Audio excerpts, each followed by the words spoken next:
നമസ്കാരം. മലയാളി വാർത്തയിലേക്ക് സ്വാഗതം. ശബരിമല വനമേഖലയിൽ ആയുധധാരികളായ അജ്ഞാത സംഘത്തിന്റെ സാന്നിധ്യമുണ്ടെന്ന് നാട്ടുകാർ. പതിവായി ഇവർ വനമേഖലയിൽ തമ്പടിക്കുകയാണെന്നാണ് പരാതി. തമിഴ്നാട്ടിൽ നിന്നും മൃഗവേട്ട ലക്ഷ്യമിട്ടെത്തിയവരാണെന്നാണ് പ്രാഥമിക വിലയിരുത്തൽ. ഇതിനിടെ അജ്ഞാത സംഘം ശബരിമല വനാതിർത്തികളിലെ വീടുകളിൽ നിന്ന് പാകം ചെയ്ത ഭക്ഷണം, അരി, നിത്യോപയോഗ വസ്തുക്കൾ എന്നിവ മോഷ്ടിക്കുന്നതായും പരാതിയുണ്ട്. കഴിഞ്ഞ കാലങ്ങളിലൊന്നും ഇത്തരം അനുഭവം ഉണ്ടായിട്ടില്ലെന്നാണ് നാട്ടുകാർ പറയുന്നത്. അങ്ങാമൂഴി, വാലുപ്പാറ, കൊച്ചുകോയിക്കൽ, ഗുരുനാഥൻ മണ്ണ് എന്നിവിടങ്ങളിലാണ് ഈ അജ്ഞാത സംഘം മോഷണം നടത്തിയത്. സംഭവത്തിൽ ഇതുവരെയും പോലീസ് വനം വകുപ്പും നടപടി സ്വീകരിച്ചില്ലെന്നാണ് നാട്ടുകാരുടെ ആക്ഷേപം. വീടുകളുടെ വാതിലും ജനലും വെട്ടിപ്പൊളിച്ചാണ് സംഘം വീടിനുള്ളിൽ കടക്കുന്നത്. സംഭവം അന്വേഷിച്ച് ഉടൻ നടപടി സ്വീകരിക്കണമെന്നാണ് പൊതുവായ ആവശ്യം. സംഘത്തിന്റെ കയ്യിൽ വിവിധ ആയുധങ്ങൾ ഉള്ളതിനാൽ നാട്ടുകാർ ഭീതിയിലാണ് കഴിയുന്നത്. മൃഗവേട്ടയ്ക്ക് എത്തുന്നവർ മുമ്പൊരിക്കലും വനാതിർത്തിയിലെ വീടുകളിൽ കയറി മോഷണം നടത്തുന്നത് ഉൾപ്പെടെയുള്ള സംഭവങ്ങൾ ഉണ്ടായിട്ടില്ലെന്നാണ് നാട്ടുകാർ പറയുന്നത്. ഗൂഡ്രിക്കൽ, വടശ്ശേരിക്കര മേഖലകളിലാണ് മോഷണം. വനാതിർത്തികളിലെ വീടുകളിൽ നിന്ന് പകൽ സമയങ്ങളിൽ ഭക്ഷണ സാധനങ്ങൾ മോഷണം പോകുന്നത് പതിവാണ്. കൊച്ചുകോയിക്കൽ, ഗുരുനാഥൻ മണ്ണ്, അങ്ങാമൂഴി എന്നിവിടങ്ങളാണ് മോഷണം നടക്കുന്നത്. വാതിലും ജനലും വെട്ടിപ്പൊളിച്ചാണ് സംഘം വീടിനുള്ളിൽ കടക്കുന്നതെന്നും നാട്ടുകാർ പറയുന്നു. ഗുരുനാഥൻ മണ്ണ് സ്വദേശി ബാബുരാജന്റെ വീട്ടിൽ ഒരാഴ്ച മുൻപാണ് മോഷണം നടന്നത്. അടുക്കളയുടെ ജനൽ വെട്ടിപ്പൊളിച്ച് ഉപ്പും മല്ലിപ്പൊടിയും ഒഴികെയുള്ള സകല സാധനവും എടുത്തുകൊണ്ടുപോയതായി അദ്ദേഹം പറയുന്നു. വീട്ടിലുണ്ടായിരുന്ന 10,000 രൂപയും വെട്ടുകത്തിയും സംഘം മോഷ്ടിച്ചുവെന്നും ഇവർ പറയുന്നുണ്ട്. നേരത്തെ വന്യമൃഗങ്ങളുടെ ശല്യമായിരുന്നു ഉണ്ടായിരുന്നത്. എന്നാൽ പട്ടാപ്പകലാണ് വീട്ടിലുള്ള സാധനങ്ങൾ കൊണ്ടുപോകുന്നതെന്നും പ്രദേശവാസികൾ പറയുന്നു. മോഷണം സംബന്ധിച്ച് പോലീസിലും വനംവകുപ്പിലും വിവരം അറിയിച്ചിട്ടും നടപടി ഉണ്ടാകുന്നില്ലെന്ന് സീതത്തോട് പഞ്ചായത്ത് അംഗം പറയുന്നു. കഴിഞ്ഞ 5 വർഷത്തിനിടെ ഈ വനമേഖലയിലെ 5-ലധികം കാട്ടുപോത്തിനെയും ആനയെയും വേട്ടയാടിയിട്ടുണ്ടെന്നും വന്യമൃഗ സംരക്ഷണ വകുപ്പിന്റെ റിപ്പോർട്ടിൽ പറയുന്നു. രാത്രികാലങ്ങളിൽ നാട്ടുകാർ സംഘടിച്ച് വനാതിർത്തിയിൽ തിരച്ചിൽ നടത്തിയെങ്കിലും ഫലമുണ്ടായില്ല. തമിഴ്നാട്ടിൽ നിന്ന് അച്ചൻകോവിൽ വഴി വനമേഖലയിലേക്ക് കടന്നുകയറിയ വന്യമൃഗ വേട്ടക്കാരാണിവരെന്ന് വനംവകുപ്പിന് സംശയമുണ്ട്. വനംവകുപ്പും പോലീസും ചേർന്ന് കാടിനുള്ളിൽ തിരച്ചിൽ നടത്തണമെന്നും നാട്ടുകാർ ആവശ്യപ്പെടുന്നു. സംഘത്തിന്റെ കയ്യിൽ വിവിധ ആയുധങ്ങൾ ഉള്ളതിനാൽ പ്രദേശവാസികൾ ഭീതിയിലാണ്. പെരിയാർ ടൈഗർ റിസർവേന്റെ ഭാഗമായ ശബരിമല വനമേഖല കേരളത്തിലെ തന്ത്രപ്രധാനമായ ഭൂപ്രദേശമാണ്.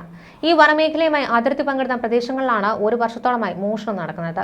ഇതിനിടെ പമ്പയിൽ നിന്ന് സന്നിധാനത്തേക്ക് ഭൂഗർഭ കേബിൾ എത്തിക്കാനുള്ള നീക്കത്തിന് ശബരിമല ഉന്നതാധികാര സമിതിയുടെ അടുത്ത യോഗത്തിൽ അനുമതി ലഭിച്ചേക്കും.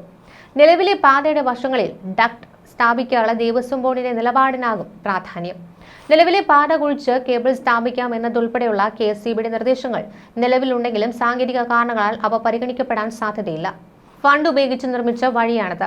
എല്ലാ മലയാള മാസവും തീർത്ഥാടകർ എത്തുന്നതിനാൽ പാതയിലൂടെ കുഴികുത്തുകയെന്നത് അപ്രായോഗികമാണെന്നാണ് വിലയിരുത്തൽ. കഴിഞ്ഞ ഉന്നതാധികാര സമിതി യോഗത്തിൽ ദേവസ്വം ബോർഡ് പ്രസിഡന്റ് മുന്നോട്ട് വെച്ച നിർദ്ദേശത്തിന് KSEB പോലീസ് പ്രതിനിധികൾ അനുകൂല നിലപാടാണ് സ്വീകരിച്ചത്. പദ്ധതിയുടെ ചെലവ്, നിർവഹണം ഉൾപ്പെടെയുള്ള കാര്യങ്ങൾ അടുത്ത ഘട്ടത്തിലാകും ചർച്ച ചെയ്യുക. പമ്പയിൽ നിന്ന് മുകളിലേക്ക് 12 മീറ്റർ വീതിയിലാണ് വനഭൂമി ഉപയോഗിക്കാൻ അനുമതിയുള്ളത്. ഇതിനാൽ തന്നെ പാതയോട് ചേർന്ന് ഡക്ട് സ്ഥാപിക്കാൻ വനംവകുപ്പിന്റെ അനുമതി വേണ്ടിവരും. ഡക്ട് സ്ഥാപിക്കാൻ വനഭൂമിയുടെ ഉടമസ്ഥത വേണ്ടെന്നും പദ്ധതി നടപ്പാക്കാനുള്ള അനുമതി മതിയെന്നുമുള്ള നിലപാടിലാണ് ദേവസ്വം ബോർഡ്. ഡക്ട് സ്ഥാപിച്ച് അതിൽ വൈദ്യുത കേബിളുകൾ കടത്തിവിട്ടാൽ കേബിളുകൾക്ക് കൂടുതൽ ആയുസ് ലഭിക്കും. വൈദ്യുത കേബിളിൽ തട്ടിയും മറ്റും വന്യമൃഗങ്ങൾക്ക് അപകടമുണ്ടാകാതെ സുരക്ഷ ഉറപ്പാക്കാനും പദ്ധതി സഹായകരമാകും. ഇതിനിടെ അങ്കമാലി എരുമേലി ശബരി റെയിൽ പദ്ധതി യാഥാർത്ഥ്യമായാൽ ശബരിമലയിലെത്തുന്ന തീർത്ഥാടകരുടെ എണ്ണത്തിൽ പ്രതീക്ഷിക്കുന്നത് 15% വർധനവാണ്. ആന്ധ്രാപ്രദേശ്, തെലങ്കാന, കർണാടക എന്നിവിടങ്ങളിൽ നിന്നുള്ള തീർത്ഥാടകരുടെ എണ്ണം 5 കൊല്ലത്തിനിടെ ഗണ്യമായി കൂടിയതാണ് ദേവസ്വത്തിന്റെ ഇത്തരമൊരു വിലയിരുത്തലിന് അടിസ്ഥാനം. വർഷങ്ങൾക്ക് മുൻപ് തമിഴ്നാട്ടിൽ നിന്നുള്ള ഭക്തരായിരുന്നു എണ്ണത്തിൽ ഒന്നാമത്. ഓരോ സംസ്ഥാനത്തു നിന്നും വരുന്നവരുടെ കണക്കുകൾ കൃത്യമായി എടുത്തിട്ടില്ലെങ്കിലും വെർച്വൽ ക്യൂവിലെ ബുക്കിംഗ് വിവരങ്ങളുടെ അടിസ്ഥാനത്തിൽ തെലങ്കാനയാണ് ഒന്നാമത്. ശബരിമല സ്പെഷ്യൽ ട്രെയിനുകൾ റെയിൽവേ കൂടുതലായി ഓടിച്ചു തുടങ്ങിയതോടെയാണ് തെലങ്കാനയിൽ നിന്നും ആന്ധ്രയിൽ നിന്നും വർധനമുണ്ടായത്.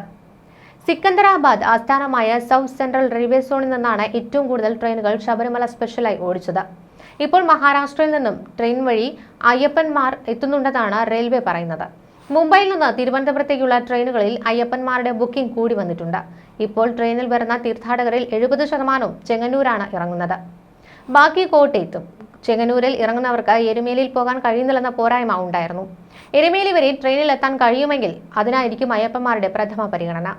കഴിഞ്ഞ സീസണിൽ ശബരിമലയിൽ ആകെ എത്തിയത് 1 കോടി ഭക്തരാണ്. കഴിഞ്ഞ മണ്ഡല മകരവിളക്ക് സീസണിലാണ് റെയിൽവേ ഏറ്റവും കൂടുതൽ ട്രെയിനുകൾ ഓടിച്ചത്.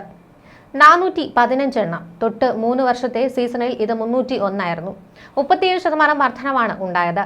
എരുമേലിയിലും ശബരിമലയുടെ പ്രധാന ഇടത്താവളമായ നിലയ്ക്കലും വലിയ വികസനം ഉണ്ടാക്കേണ്ടി വരുമെന്ന് ദേവസ്വം കണക്കുകൂട്ടുന്നുണ്ട്. എരുമേലിയിൽ സംസ്ഥാന സർക്കാരിന്റെ സഹായത്തോടെ 10 കോടി രൂപ അനുവദിച്ചിട്ടുണ്ട്.